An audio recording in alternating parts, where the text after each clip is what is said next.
திரும்பி போகும்போது நம்ம வீடுகளில் நல்ல ஜெப வீடுகளாக கர்த்தர் மாற்றி கர்த்தர் ஒரு ஆசீர்வாதத்தை கட்டளையிட போயிடா. கரங்களை தட்டி கர்த்தரை மகிமைப்படுத்துவோமா?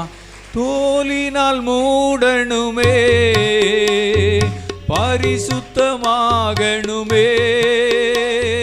தோலினால் மூடணுமே, பரிசுத்தமாகணுமே.